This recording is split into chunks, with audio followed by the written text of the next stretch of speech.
simpleng samahan lang. Mga pusong may pangarap at pangalan. Sa Bigo Live, doon nagsimula isang pamilya, hindi lang basta grupo nila. True friends, together ang sigaw. Hindi salita lang, may lalim at ilaw. Hindi supermarket na pasok-labas lang. Dito respeto ang unang kailangan. Pag may toxic, kami matatag. Autokick kung kailangan para payapang lahat. Dahil lang pamilya, iniingatan. Hindi hinahayaang masaktan. Ito ang TFT6, pamilyang totoo. May galang, may tiwala, may pusong buo. Pagkakaisa sa kabila ng iba-iba. Unity in diversity, dala-dala ang inaputapat at iisang layunin. Magkaisa, magtulungan sa bawat gawain. Sa Bigo man o saan mang daan, TFT pamilya, laging maaasahan. Yo, yo, yo, TFT6, hindi lang pangalan. Ito'y pamilya na may paninindigan. Iba-iba man ang kulay at wika. Pag nagsama-sama, iisa ang bandera. Respect on top, tiwala solid, walang plastikan, puso legit. Pag may problema, hindi takbuhan. Dito sa TFT may masasandalan. 64 teams, lahat activated. Mission namin clear, never complicated. From live stream hanggang sa totoong buhay, unity ang puhunan, kaya tuloy-tuloy ang tagumpay. Hindi lang views, hindi lang fame, mas mahalaga dito ang good name. Legal vision, future secured. The FD6 fam, forever insured. Hey!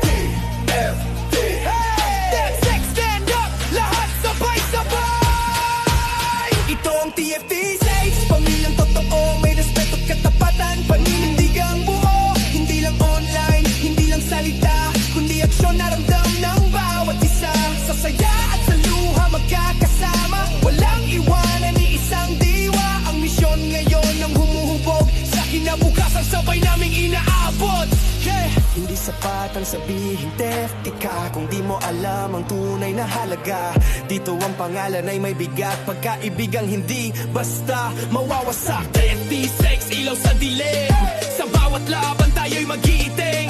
Magkakaiba man ang pinagmulan, isang tibok ng ating pangalan. True friends, together habang buhay, sa respeto at pagmamahal, nakatindig at buhay. Ito ang kwento ng pamilyang matatag. TFT6, walang katumbas. Walang katumbas. Walang katumbas.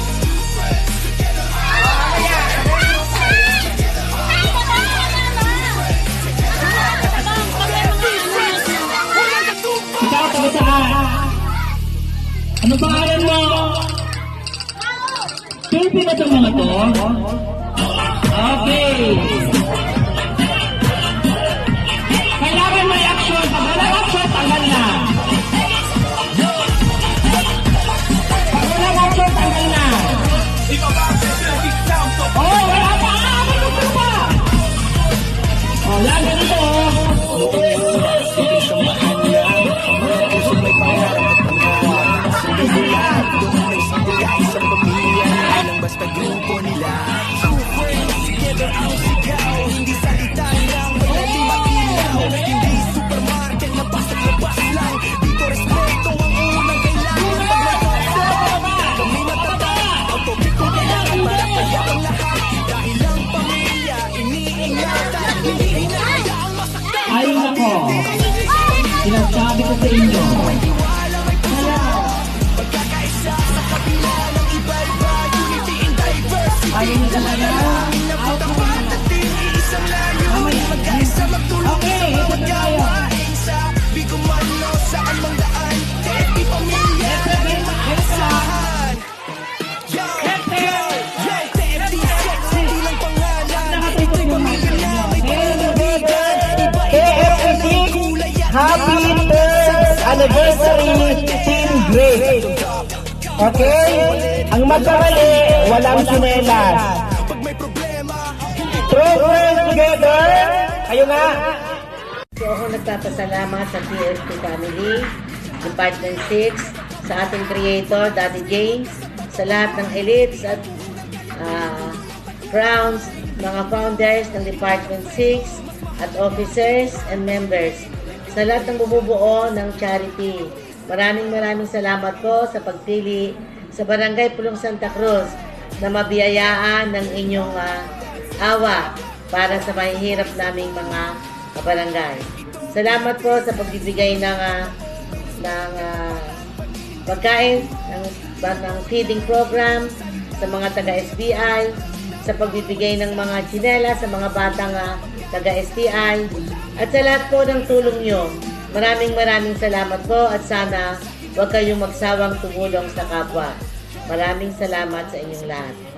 Ika, kung di mo alam ang tunay na halaga, dito ang pangalan ay may bigat. Pagkaibigang hindi basta mawawasak. TFT6, ilaw sa dilim. Sa bawat laban tayo'y magiting. Magkakaiba man ang pinagmulan, isang tibok ng ating pangalan. True friends together habang buhay sa respeto at pagmamahal. Nakatindig at buhay, ito ang kwento ng pamilyang matatag.